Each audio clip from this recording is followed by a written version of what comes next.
জন্মদিন কিন্তু আমি ওভাবে কখনোই পালন করি না। এই যে এফডিসিটা আমার আর একটা বাড়ি আর একটা ঘর, কারণ এফডিসিতে কিন্তু আমার নামটা হয়েছিল রোজিনা। জন্মদিন কিন্তু আমি ওভাবে কখনোই পালন করি না, কোনোদিনও করি না। তো এবার কিছু আমার মানে আমার শুভাকাঙ্ক্ষী, তারপর নারী উদ্যোক্তা কিছু আছে আর কি, আমার খুবই ফ্যান ওরা। ওরা ফাংশন করলে আমাকে ডাকে। তো এইবার ওরা ধরেছে যে না, তো আপনার সাথে আপনাকে নিয়ে একটা কেক কাটবে করবো, আপনার জন্মদিন উদযাপন করবো। আবার চলো, আমার ফ্যামিলির মেম্বারও তাই বলেছে। তো যাই হোক, আমার আমার মনের বিরুদ্ধে কিন্তু এটা হয়েছে। যদি আমি উৎসাহিত হয়ে করতাম তাহলে বোধহয় এখানে যারা গণমাধ্যমের আমার ভাই বোনেরা আছে সবাই জানতে পারতো আর কি। হ্যাঁ, তারপর এটা যখন আপনার 20 এপ্রিল হলো আমার জন্মদিন আর কি। তো ওই দিন কিছু লোক গেছে, কিছু ভিডিও আপনার প্রকাশ হয়েছে।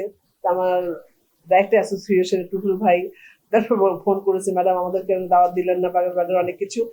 আমি বললাম ভাইয়া এটা আমার মনের বিরুদ্ধে হয়েছে, তা আমি ইচ্ছাকৃত করি নাই, করলে তো অবশ্যই আপনাদেরকে বলতাম। তা বললো যে না ঠিক আছে, আমরা আপনার জন্মদিন উদযাপন করতে চাই।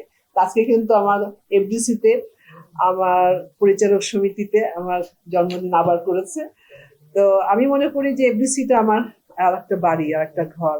এফডিসি কেন্দ্রিক যারা আছেন, শুধু শিল্পীরা, এখানকার যারা একটা টি বয় থেকে শুরু করে ডাইরেক্টর, প্রডিউসার, সবাই আমার একটা পরিবার আর কি। আজকে কিন্তু আমার পরিবারের সাথে আমি আমার জন্মদিন উদযাপন করলাম আমার আর একটা বাড়িতে, আর একটা জন্মস্থানে।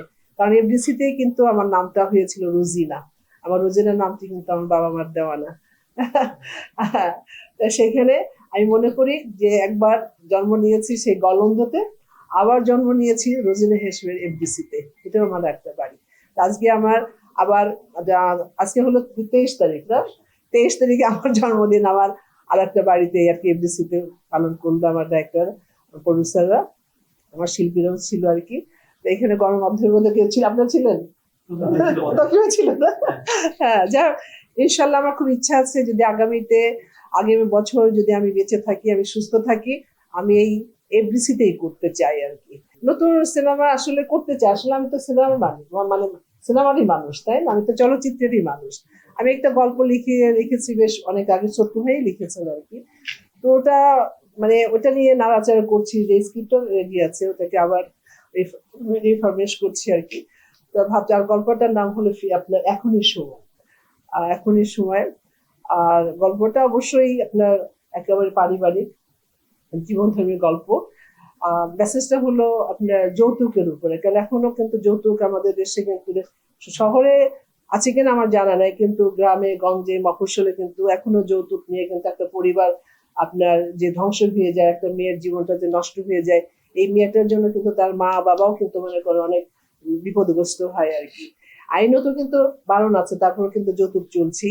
আমার মূল গল্পটার এটাই হলো আপনার এই যৌতুক বিরোধিতার উপরে। তারপর একটা চলচ্চিত্র করতে গেলে তো অনেক কিছু থাকবে, হিরো হিরোইন আছে, গান আছে, ড্রামা আছে, সবকিছু আছে। তো ওটাকে নিয়ে আমি এখন ভাবছি। ইচ্ছা আছে ইনশাল্লাহ এই বছরের শেষের দিকে বা কিছুদিনের মধ্যেই ডিক্লিয়ার দিব আর কি, যে করতে যাচ্ছি।